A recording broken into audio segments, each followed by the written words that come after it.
The sound of a dropped fork in the main dining hall of the obsidian room was usually enough to get a server fired, but tonight, the silence that followed the metallic clatter felt heavy enough to crush a man's lungs.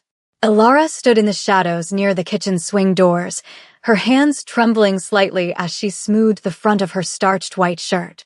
The fabric felt rough against her skin, a constant reminder of the uniform that rendered her invisible to the city's elite.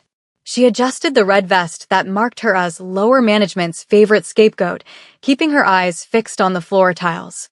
The restaurant was a cathedral of glass and dark mahogany, suspended 50 floors above the city, designed to make the people inside feel like gods looking down on the insects below. Tonight, however, the gods were nervous. The air smelled of truffle oil, expensive cognac, and cold, sharp fear. Marcus, the floor manager, was currently turning a shade of purple that clashed violently with his silk tie. He gripped the shoulder of the young busboy who had dropped the fork, his fingers digging into the fabric. Marcus was a man who thrived on petty tyranny, a small king in a small kingdom, but tonight his cruelty was frantic. He hissed instructions that sounded more like prayers for survival. The entire staff knew who was coming. The reservation had simply read the family, but the security sweep that had occurred an hour prior told a different story. Men in suits that cost more than Ilara's yearly rent had dismantled the floral arrangements to check for bugs and tasted the water in the pitchers. They weren't government agents. They moved with a predatory grace that the law didn't possess. Ilara tried to shrink further into the alcove. She was 21, black, and trying desperately to remain a ghost in a room full of people who saw her only as a pair of hands to serve them. She needed this job. The tips were the only thing keeping the lights on in her studio apartment, and the anonymity usually suited her. But tonight, the atmosphere was charged with a static electricity that made the hair on her arms stand up. Ilara, Marcus snapped, his voice a low whip crack across the service station. She flinched, stepping into the light. Stop lurking. Table 1 is empty. Fix the centerpiece. If a single petal is out of place when they walk in, I will ensure you never work in this city again. He didn't wait for an acknowledgement. He was already spinning around to berate the sommelier. Ilara moved quickly, her rubber-soled shoes silent on the plush carpet. She reached table 1, the prime spot by the floor-to-ceiling window overlooking the skyline. As she adjusted the white orchids, she saw the reflection in the glass before she heard the elevator doors slide open. They weren't just guests. They were a weather front moving in. A phalanx of men in dark suits poured out of the private lift, their eyes scanning the room with mechanical precision. And in the center of the formation walked a man who made the oxygen in the room feel scarce. He was young, perhaps late 20s, with the kind of devastating symmetry to his face that usually graced billboards, but his eyes were voids. Beside him walked an older woman, small and frail, yet she moved with a regal stiffness that suggested she was the steel spine of the operation. The arrival of the entourage sucked the air out of the room. Other diners, captains of industry and politicians, suddenly found their appetizers fascinating, refusing to look up. The unspoken rule of the city's underworld was in full effect. Do not see what you are not meant to see. The group moved toward table 1. Ilara finished with the flowers and stepped back, pressing herself against a pillar, hoping to blend into the architecture. The man, the rumors called him Kong, the head of the syndicate that ran the ports, pulled out the chair for the older woman. His movements were fluid, practiced, and terrifyingly controlled. He didn't look at the staff. He didn't look at the view. He looked at the exits. The older woman, Madame Park, sat with a heavy sigh, her expression one of profound exhaustion and distaste. She looked at the gold-rimmed plate in front of her as if it were an insult. Marcus rushed forward, his oily charm dialed up to maximum. He bowed too low, his desperation leaking out of his pores. Welcome, Mr. Kong. Madam. It is the highest honor to have you at the Obsidian Room. We have prepared the chef's tasting menu, specifically curated for Kang raised a single hand. It wasn't a violent gesture, but it stopped Marcus mid-sentence as effectively as a gag. Water, Kong said. His voice was a low baritone, smooth, but devoid of warmth. And the menu. My mother wishes to choose for herself. Marcus nodded rapidly, looking like a bobblehead doll. Of course. Immediately. Pierre. He snapped his fingers at the senior waiter, a man who had served presidents. Pierre approached with the water pitcher, his hand shaking ever so slightly. It was a microscopic tremor, but in the high-stakes theater of this table, it was a scream. As Pierre poured the water into Madame Park's crystal goblet, the spout clinked against the rim. The sound rang out like a bell. Kang's head snapped toward the waiter. The movement was so fast it blurred.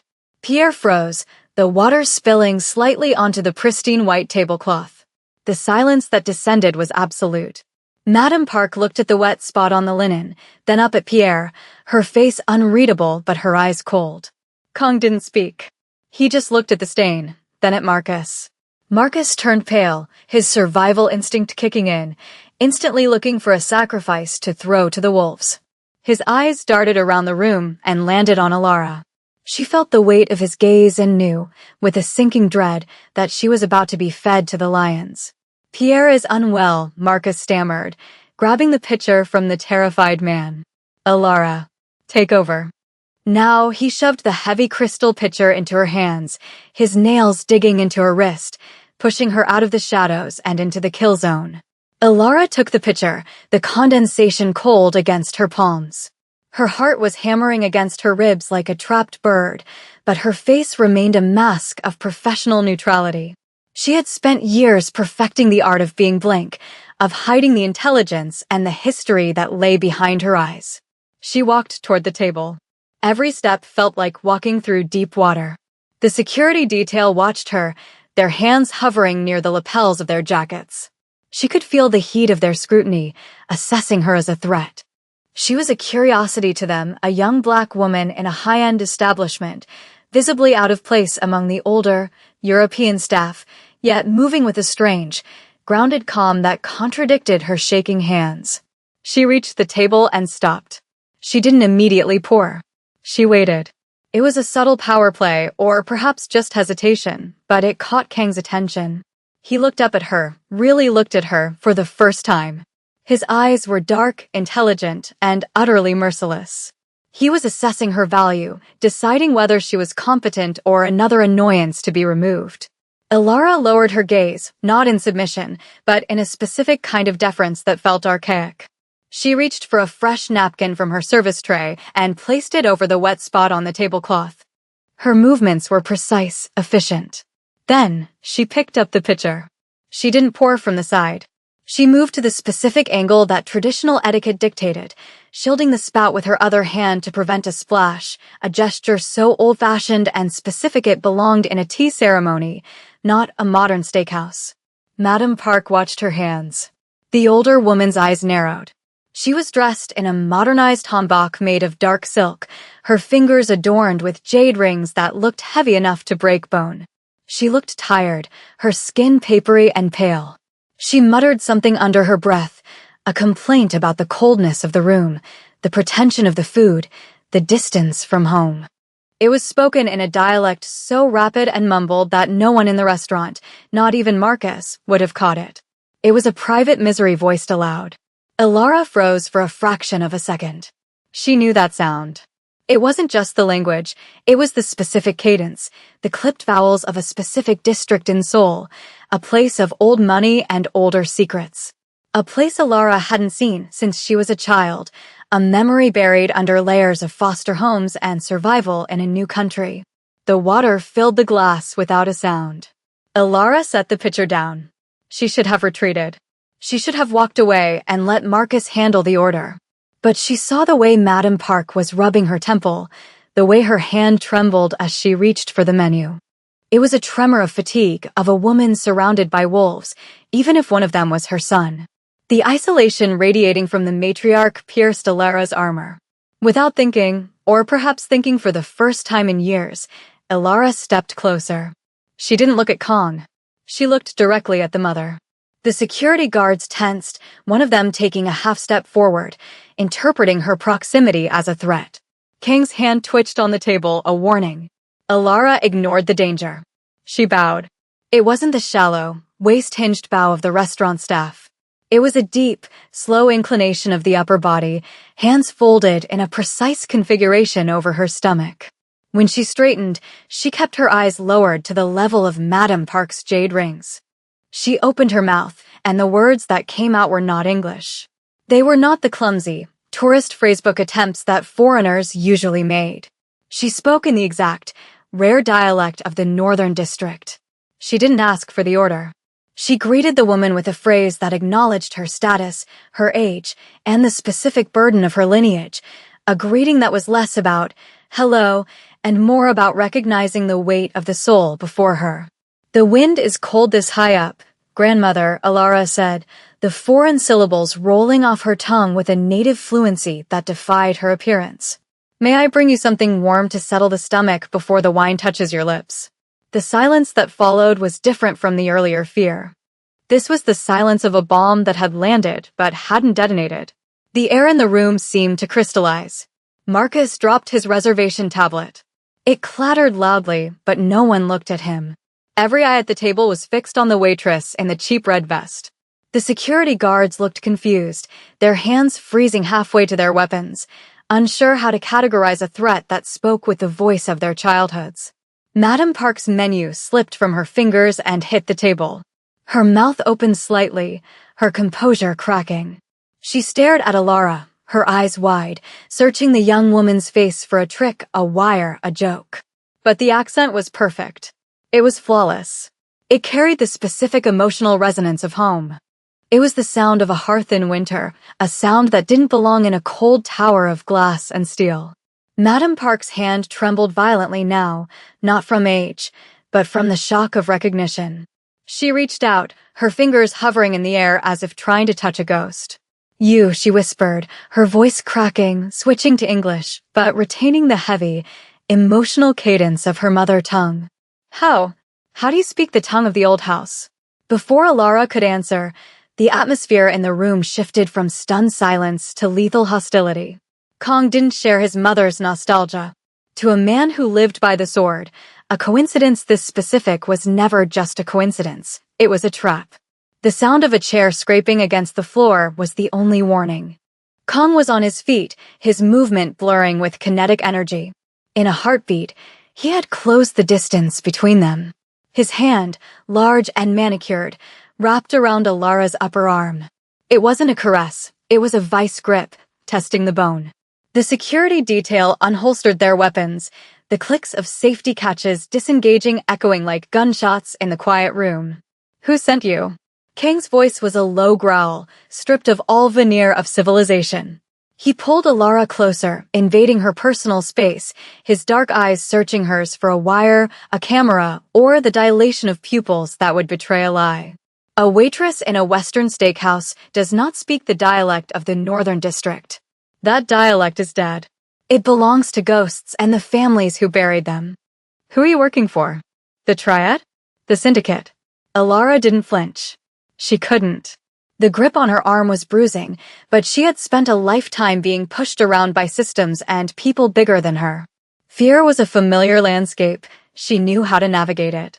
She looked directly into Kang's eyes, seeing not just the killer, but the terrified son protecting his mother. "No one sent me," she said, her voice steady, dropping the submissive waitress act. "And if you break my arm, your mother doesn't get her tea." It was a reckless thing to say, a challenge thrown in the face of a predator, but it worked. Kang blinked, the absurdity of the threat momentarily short-circuiting his rage. Madame Park slammed her hand on the table, the jade rings cracking against the wood. "Let her go," she commanded, her voice regaining the steel of a matriarch. "Sit down, Kong. You are frightening the girl. And you are embarrassing me." Kang hesitated, the muscles in his jaw working. He looked from his mother to Alara, weighing the risk. Slowly, with agonizing reluctance, he released Alara's arm. He didn't apologize.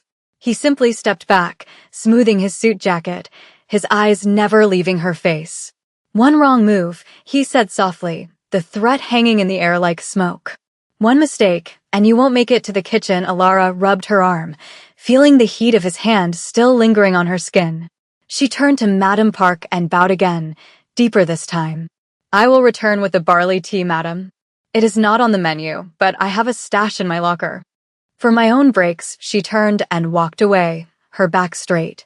She could feel Kang's gaze burning a hole between her shoulder blades, a laser sight tracking her every step. The restaurant remained silent, the other diners terrified to chew, witnessing a drama they couldn't comprehend but knew was dangerous. The kitchen was a chaotic sanctuary of steam and shouting, a stark contrast to the mausoleum quiet of the dining room. Alara moved through the line cooks like a phantom, ignoring their curious glances. She went straight to her locker in the back, her hands shaking only now that she was out of sight.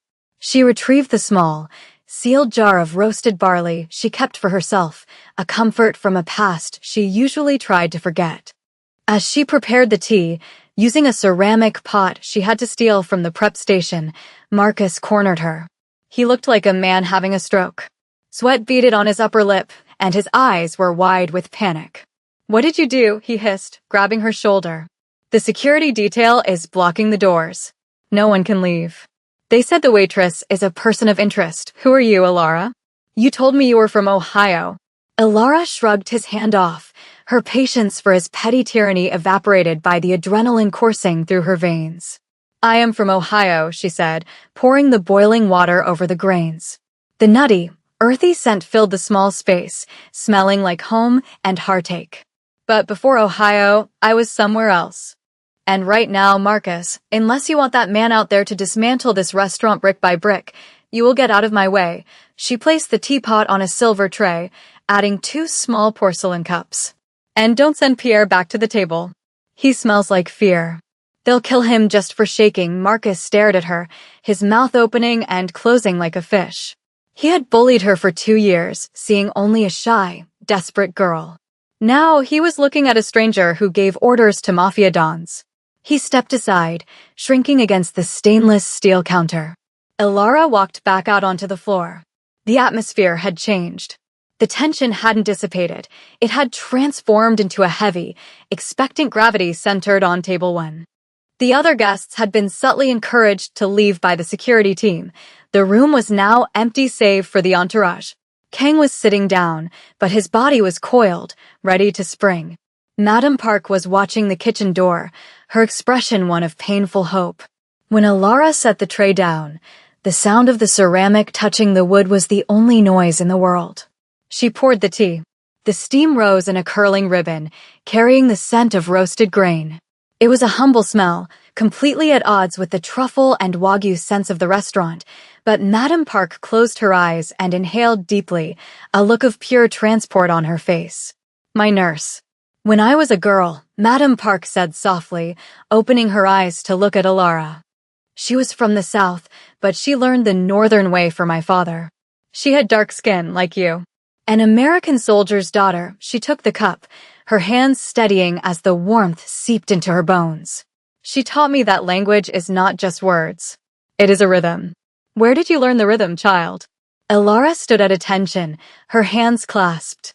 "I was adopted," she said, the truth feeling heavy on her tongue. "By a family in the northern district. They were traditional, strict. They believed that to live in their house, I had to become them. I lived there until I was 12. Then the fire happened." She left it at that. The fire. The reason she was in America. The reason she was alone.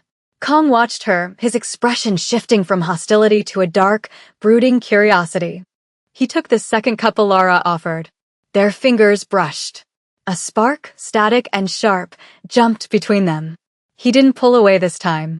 He took a sip, grimacing slightly at the bitterness, but he drank it. "You survived the fire," he stated, not asking. "The fire that took the Cho family estate. 10 years ago." Alara froze. He knew the history. Of course he did. He was the king of the city. He knew the history of every ashes pile in the underworld. "I survived," she said simply. "I learned to be invisible. It's safer that way." Kong set the cup down. "Invisibility is a tool," he said, his voice lower, intimate. "But tonight, you stepped into the light. You cannot go back to the shadows now. You know that, don't you?" The meal proceeded with a surreal normalcy. Alara served the courses, the wagyu, the caviar, the foam-topped heavy soups, but the food was secondary. The real meal was the conversation happening in the silences. Madame Park spoke to Alara in the dialect, asking about her life, her struggles, ignoring her son's brooding silence. It was as if she had found a long-lost granddaughter. But the danger was still prowling the perimeter. Alara's instincts, honed by years of walking on eggshells in a foreign land and then in the foster system, were screaming. Something was wrong. It wasn't the men in the room. It was something missing. She scanned the floor. The busboy, the one Marcus had yelled at earlier, was gone. In his place was a new face, a man with a scar on his neck, polishing glasses at the bar with a rag that looked too clean. Alara was clearing the appetizer plates when she saw it. The reflection in the darkened window. The new busboy wasn't polishing a glass. He was watching the reflection of table 1. His hand was under the bar counter, reaching for something taped beneath the marble. It was a classic setup. The shift change. The distraction of the VIPs. Alara's heart slammed against her ribs. She looked at Kong. He was distracted, listening to his mother recount a story about the old country. He was looking at his mother with a rare softness, his guard down for the first time in the evening. The assassin at the bar began to move, pulling a dark, metallic object from beneath the counter. It wasn't a gun, it was a compact, suppressed submachine pistol. There was no time to explain. No time to use the polite, formal dialect. Alara dropped the stack of plates she was holding. The crash was catastrophic, the sound of shattering porcelain exploding through the room like a grenade. Down, she screamed, not in Korean, but in raw, American English. She didn't wait for them to react. She threw herself forward, not away from the danger, but across the table. She shoved Madame Park's chair violently to the side, sending the frail woman toppling onto the thick carpet just as the air filled with the angry hornet buzz of suppressed gunfire. Bullets shredded the tablecloth where Madame Park had been sitting a second ago. Crystal shattered. The orchids disintegrated into white confetti. Kong moved instantly, flipping the heavy oak table on its side to create a barricade, dragging Alara behind it. The security detail returned fire, their loud, unsuppressed handguns roaring in the enclosed space. The assassin at the bar was cut down in seconds, but the damage to the room was absolute. Chaos reigned. Smoke, dust, and the smell of cordite replaced the aroma of fine dining. Alara lay on the floor, panting, a shard of porcelain embedded in her vest. She was alive. Madame Park was alive, huddled next to her, praying rapidly in the dialect. Kong crouched over them, a gun in his hand that had appeared from nowhere. He wasn't looking at the dead assassin. He was looking at Alara. His face was a mask of shock and calculation. The adrenaline was fading, replaced by a cold, sharp clarity. He looked at the overturned table, the shattered remnants of the meal, and finally at the woman who had moved faster than his own trained security detail. The room was deathly quiet again, save for the groans of the dying gunman near the bar and the distant wail of approaching sirens. Kung holstered his weapon, the movement smooth and practiced, and extended a hand toward Alara. It was the same hand that had threatened to break her arm minutes ago, but now the gesture was different. It was an offering. It was an acknowledgement of a peer. Alara stared at the hand. Her ears were ringing from the gunshots. She looked down at her uniform. The white shirt was stained with wine and dust, the cheap polyester vest torn at the shoulder. She was a mess, but she had never felt more awake. She took Kang's hand. He pulled her up with effortless strength, steadying her when she swayed on her feet. Madame Park was already being helped up by the surviving guards, her face pale, but her eyes burning with a fierce, protective light as she looked at Alara. "You saw him," Kong said, his voice low, cutting through the haze of the room. "You saw the reflection before he even drew the weapon. My men were watching the doors. You were watching the room." It wasn't a question. It was an accusation of competence. In Kang's world, competence was the most dangerous currency one could hold. Alara brushed the dust from her skirt, her hands trembling slightly now that the immediate threat was over. "I told you," she said, her voice raspy. "I learned to be invisible. When you are invisible, you learn to watch everything. You have to, just to survive." She looked toward the kitchen. Marcus was peeking out from behind the swing doors, his face a mask of abject terror. He looked at the destruction, then at Alara standing next to the most dangerous man in the city. He didn't come out to yell. He retreated, letting the door swing shut, disappearing into the irrelevance he deserved. "You cannot stay here," Madam Park said, her voice shaky but commanding. She stepped forward, ignoring the glass crunching under her silk shoes. She reached out and took Alara's hands in hers. The older woman's grip was surprisingly strong. "They will know you helped us. The people who sent that man. They do not leave loose ends. You are part of the story now, child. Whether you want to be or not," Kong nodded, his expression grim. "My mother is right. You saved the life of the head of the family. That puts a mark on you. You can go back to your apartment, wait for them to find you, and disappear for real. Or you can finish what you started." Alara looked around the ruined restaurant. The Obsidian Room, once a temple of exclusion and wealth, was now just a crime scene. Her job was gone. Her anonymity was shattered. The shy waitress was a fiction that had just been violently rewritten. She looked at Kong. The tension between them had shifted from predator and prey to something far more complex, a recognition of shared scars. "I don't have a passport," Alara said, a practical objection to an insane situation. "I don't have money. I have a cat named Miso and a rent payment due on Tuesday." Kong actually smiled. It was a terrifying, jagged thing, but it was a smile. "We can handle the rent," he said dryly. "And the cat. But we are leaving now. The police are 5 minutes away, and I have no intention of answering their questions tonight." He turned toward the private service elevator, the one reserved for high-profile exits. He didn't look back to see if she was following. He knew she would. There was no going back to the table to pour water. The pitcher was broken. The water was spilled. Alara took a breath, smelling the cordite and the truffles one last time, and followed them. The descent in the private elevator was silent, but the air was thick with unspoken promises. The mirrored walls reflected a strange trio: the matriarch in her ruined silk hanbok, the crime lord in his dusty bespoke suit, and the waitress in her torn uniform. Alara watched her own reflection. She looked different. It wasn't just the dishevelment. Her posture had changed. The slump of the shoulders she had adopted to appear smaller, less threatening, was gone. She stood straight, her chin up, matching the regal bearing of the woman beside her. Madam Park still held Alara's hand, refusing to let go, as if Alara were a talisman against the violence of the world. When the doors opened, they weren't in the lobby. They were in the underground garage, a concrete bunker filled with the smell of gasoline and cold dampness. A convoy of black armored SUVs was waiting, engines idling with a low, predatory rumble. Men in suits opened the doors with military precision. This was the machine of the underworld, efficient and untouchable. Kong stopped at the open door of the lead vehicle. He turned to Alara. The harsh fluorescent lights of the garage cast deep shadows on his face, making him look like a carved statue of a guardian demon. "You speak the dialect of the North," Kong said, his voice echoing slightly in the concrete cavern. "You have the eyes of a soldier and the hands of a servant. It is a dangerous combination. My mother needs a companion who understands the old ways. I need someone who can see the reflections in the glass." He paused, his dark eyes locking onto hers. "This is not a job offer, Alara. It is an abduction into a higher tax bracket.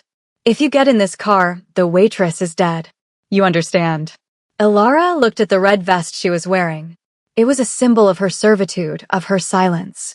Slowly, deliberately, she unbuttoned it.